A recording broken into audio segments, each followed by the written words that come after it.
Hi guys, I wanted to do a quick review of the Knitting Board sock loom that is the extra fine gauge loom.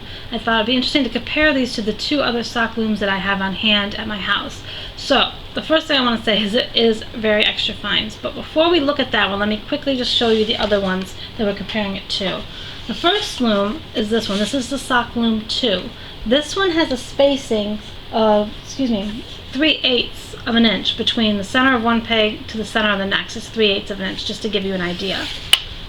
The second one I have, this is the Sock Loom. This was the Sock Loom 2 up here. This is just the normal sock loom. This is considered regular gauge, and this one's considered fine gauge. And this one, the spacing is actually, 5/16 of an inch when you go from the center of one peg to the center of the other peg. To give you an idea, this is considered a fine gauge.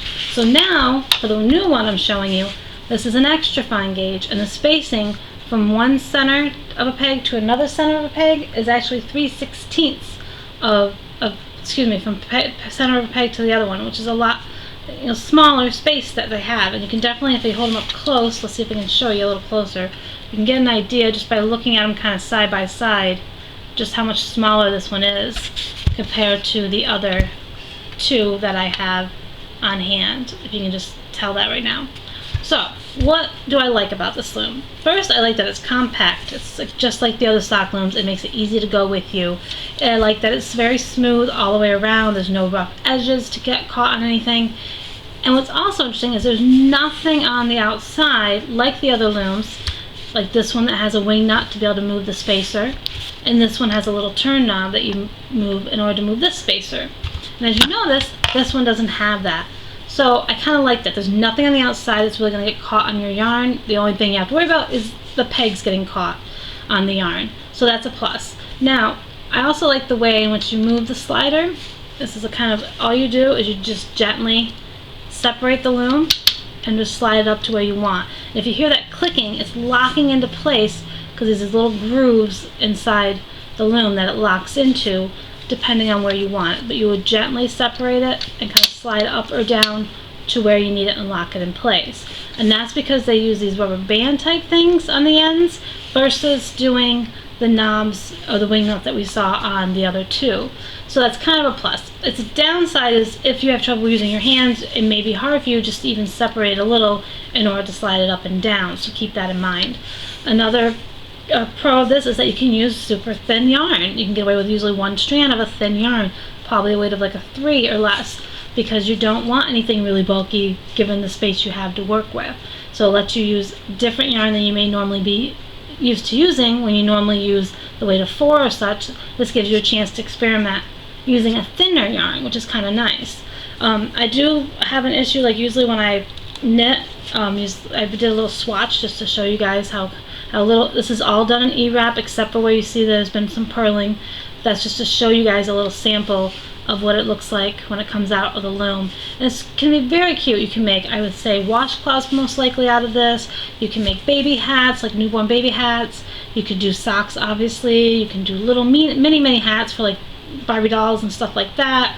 You could do just a variety of stuff. Don't, just because it says it's a sock loom, you know I never use a sock loom just for a sock loom. So definitely just what you have to watch too if you have trouble with your hands, I'm going to try to zoom in here so you can really see, is again the spacing is so tiny that when you're wrapping, I had to keep catching myself because I kept wrapping and almost wrapping like 2 of them just to get it around there. And it does knit over pretty well. I noticed there was a struggle if I had finished a row and then I tried to knit the second one over.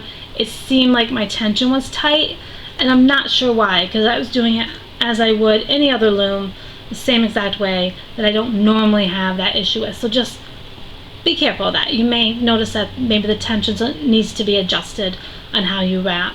And when you're purling, just to show you guys the trickiness of the purling for me, which made it a little tricky to do on this loom because it's such a fine gauge, again, is that when I did the purling, just a simple purl stitch, if I can do it here, get in there. When I did a simple purl stitch, of course I had such a big loop that I'm so used to making a big loop for, that when I took it out and I tried to get it on there, I had to struggle a little more just to make sure it would go on the one peg that I want it to go on. So again, you definitely need time to practice this with this loom. But again, I like that it's compact. I like the way the slider moves. I like that it is extra fine gauge, so you can get away with using some skinnier yarn that you may not normally use. And again, I think there's a lot of pros to this. There wasn't too many cons. Just a con would just be making sure you don't wrap 2 pegs by accident, watching your tension, because you are having less space to work in between, so you really want to watch that. But I didn't really have too many cons right now. Again, I was working up a sample, I was just kind of working with it, and I think that it's a fairly decent loom. At the time of this video, it retailed for about $15 at knittingboard.com. And the other probably downside, I guess there is a con because I'm weird, is with the other looms having like their wing nut or turn thing, I would kind of visually use that as a reminder of when I hit the beginning of the project again. But because if I was using this totally in a round and I had the spacer way over here, I have nothing to let me know where the beginning is, if that makes sense. If I have to put this down, I might forget to click my row counter because there's nothing visually stopping me to like, oh, it's a new row, I need to click my row counter. So I would suggest maybe putting a mark here with a magic marker or something, or whatever you want your start to be, so that you visually know, oh, I'm back at the beginning, I need to click my row counter. Otherwise, you might lose track of your rows because you're not visually stopping. Or you can place a stitch marker, but I don't know at this time if there's any stitch markers that are that tiny.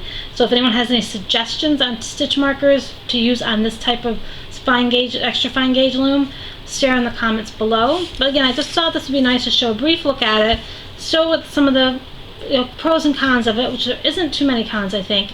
I think it's a great addition to your looming collection if you have one. But just make sure you keep in mind that if you have any issues with your hands, then this might be too hard of a loom to use. But I would love to hear your feedback on this loom as well, so make sure in the comments below that you kind of share your thoughts and feelings about this loom. If you own it, if you want to own it, what do you plan to do with it? What do you think are the pros and cons? And if you haven't already, make sure you hit that subscribe button and that bell icon in order to get notified of my new videos. I will definitely be doing a project on this loom soon, so stay tuned for that. And I hope everyone has a great day.